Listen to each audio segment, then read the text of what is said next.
Chapter 7, Who am I? Mia Pasap. What did you say? I asked. Instead of answering, the fat boy in front of me leapt to his feet and hugged me tightly. He buried his face against my chest. Kino would be so happy if he were here, he said. Then he hugged me tightly again. I glanced all around me, and Quila's face was a mask of confusion. Miro's eyes had a dangerous glint in them. I glanced at Goemi, who went as pale as snow. What did you say? I said, pulling away from the boy. I had to do it because Miro's face had turned dark, the rage clearly building again. I did not want to go back inside the room, so I pushed the boy away. What do you mean? Don't you remember me? The boy asked. I stared at him, trying to recall a memory, but nothing came to me. I shook my head. Goemi stood up and grabbed me. What are you talking about? She hissed at Mayo. She's Lamare Amerk. She's Kino's mother. What are you doing? The boy insisted. What did you say my name was? I asked, oblivious of the dangerous look on Miro's face. Lamare Amerk, the fat boy said. I'm Mayo Kalo. I'm Kino's, your son's, best friend. You're lying. Goemi said. How can she be someone else's mother when she has always been with us? Mayo fumed.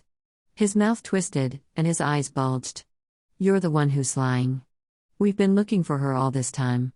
He paused before looking back at me. We thought you died. I closed my eyes for a moment and tried to remember everything about the name. Lamare Amerk. Lamare Amerk. Lamare Amerk. I kept repeating the name inside my head, but there weren't any memories associated with the name. I opened my eyes and stared at the boy. Nothing. There was no memory associated with the name. You must be mistaken, I said. I'm Mia Pasap. I have children, the twins. No. He said vehemently. You have a child, not children. I glanced at Miro, who had stood up. He kept rocking on his feet as though he was agitated. I quickly moved towards him and put an arm around his waist. I'm Mia Pasap, no one else, I repeated to Mayo. The boy looked confused. But I can't be mistaken. Why were you looking for me? I asked. Because Dogen said you died. We did not know how or where. But the Emperor was pursuing us during the Akean Wine Festival. You see, you allowed us to escape. But you stayed with Dogen to stop the Emperor, he paused. We did not know what happened after that. He's lying, Mama. Please, you have to believe us, Goemi uttered as though in a plea. We're your children. I pulled Miro tighter towards me to stop him from rocking. I put my cheek against his head and whispered, It's all right, baby. It's all right. Prove it, I said to Mayo. It has always been a mystery to me. What my power was. I had asked the twins, and they told me that my gift was making any man fall in love with me. I had laughed at that and did not believe them. Right now was my chance to find out if Mayo was telling the truth. What's my power? I asked. Mayo paused for a while. His eyes were still huge and round as though he could not believe that I would put him in such a dilemma. It has something to do with writing?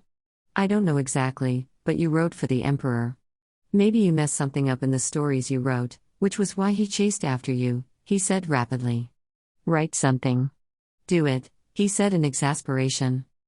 Miro and Goemi tensed, but they did not protest when Quila handed me a paper and a pen. I took them and, without looking away from Mayo, asked, What will happen when I write something? I'm not sure, he said. You write? That's what Kino told me. Write anything, see what happens. You'll know I'm telling the truth. Mama, no. Don't listen to him. He's lying, Goemi said.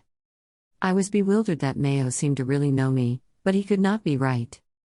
You live in Wawang village. It's a town near Canela. You have a hut, but you were happy with Kino there, Mayo continued. Who is my husband? I asked. Mayo shook his head. I don't know. See?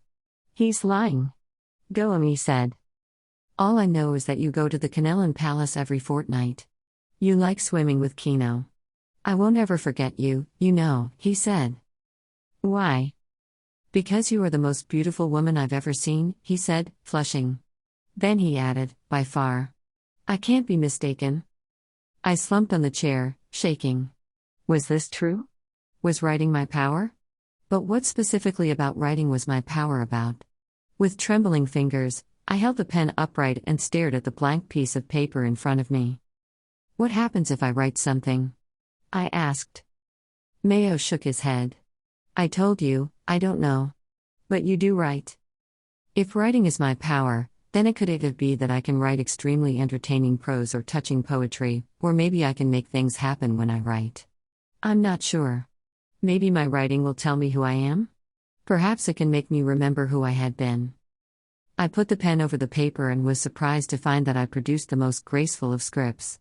I wrote, "Who am I?" The children all rushed forward to see what I had written. We held our breath, waiting for what would happen. Maybe the paper would magically form words and answer my question, but nothing happened. Mayo shuffled his feet uneasily. Write something else. I tried to think of something else to write, but nothing came. I did not think I was creative enough to weave stories. Once upon a time, there lived a... I stopped writing. A what? A gnome? A princess? A damsel in distress?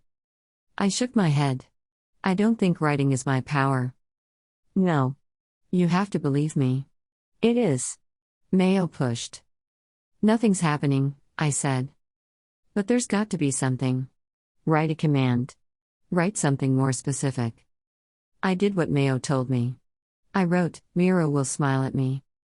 All of us stared at Miro, waiting for him to smile. His lips moved a little but nothing more. That's unfair. Miro never smiles. All he ever does is sulk. Mayo argued. But if it's her power, then it doesn't matter what Miro is like, Goemi said in a panicky voice. Quit it, Mayo. It's a lie, and we all know that. Mayo looked as though he was very close to tears. I'm telling the truth. Let's go and rescue Kino. He will tell you everything about you. Maybe he will make you remember who you really are, he said. I exhaled. Miro looked grim as his eyes stared blankly at the paper. Whatever Mayo was claiming could not be true. Or maybe, part of it was. But he could not offer me any proof. The name Lamare Amerk does not even ring a bell to me, but then, so did Nia Pasap. Let's forget about this and focus instead on getting Arden, Pyper, and Kino back. It's not important who I am.